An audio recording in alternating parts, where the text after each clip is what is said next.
Maiduguri is one flashpoint area of, some of these security challenges. But we want to hear from Maijama'a Adamu, not, particularly on security alone, but what the state governor, talking about Babagana Umar Zulum, has been doing in the past 1 year. Maijama'a, you have the stage, so please go ahead and tell us. It's 1 year of the state's administration in government. So please tell us, how far so far? Ali Ruth, welcome to Maiduguri, the Borno state capital. Talking about 25 years of democratic experience in Nigeria. The unfortunate thing here is 13 of those 25 years here in Borno state were occasioned by deadly Boko Haram insurgency that has at a point crippled almost everything, socio-economic and political well-being of the people. But as we speak at the moment, everything therefrom has been reversed for the good. If you come to Maiduguri at the moment, you will never see any relics of Boko Haram insurgency. In other words, all the relics that characterize the Boko Haram insurgency has been replaced by tangible development projects courtesy of the visionary leadership of the present governor, Babagana Umar Zulum. Now let's begin from the education sector. Boko means Western education. So Boko Haram, the main target is Western education. That led to the destruction of schools.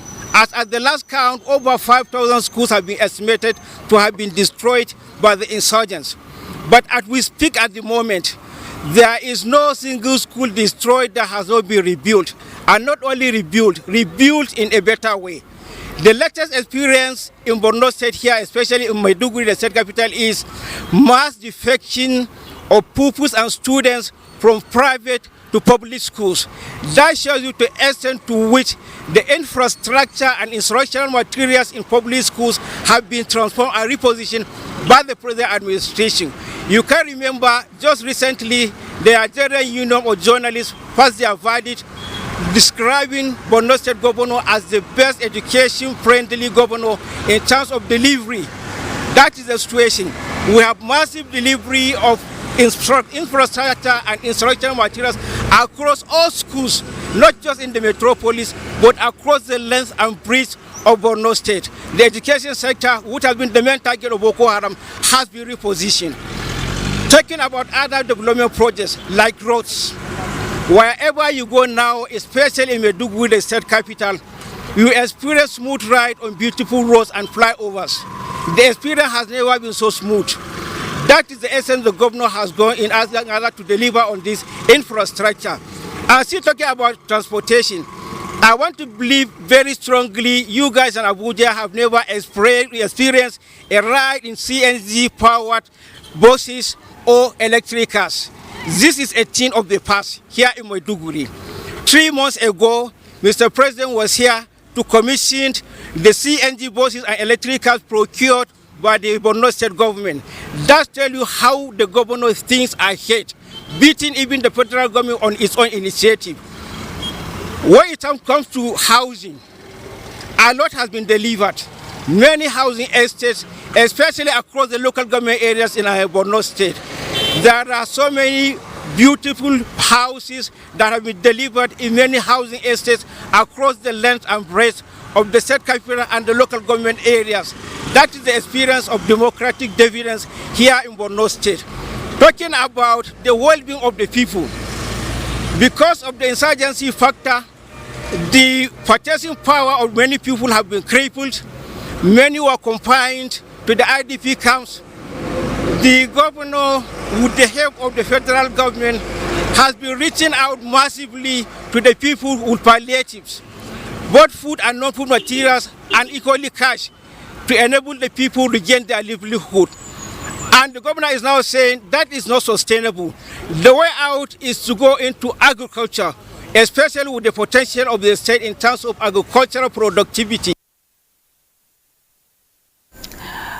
Okay, that's Maijama'a Adamu there, our correspondent from Maiduguri, really now told the achievements by the state government there, Babagana Umar Professor Babagana Umar Zulum. And when he said the state government has beat the federal government to his own initiative, when he mentioned the feats recorded for the CNG buses and of course electric vehicles, we saw the pictures there, which is highly commendable. And it's good that it's a working governor who understands the plight of the people. He's a moving governor. We have seen that on record. He connects with his people directly, which is what governance should be, indeed. He talked about the road, agriculture, sustaining, food security in the state. That is also of priority for the state government. He mentioned education, priority given to education. If we want to go down memory lane on when insurgency started in the state, of course, education was a no-no there, but it's good that there has been rehabilitation, reconstruction, and we want to see these feats, being sustained. Well done to the working governor. Of course, we want to see that happen in other states, which is already happening in some states. Joshua, I know when he mentioned the power aspects there for Borno, there were thoughts running through your head. You want to quickly talk about some of the interventions?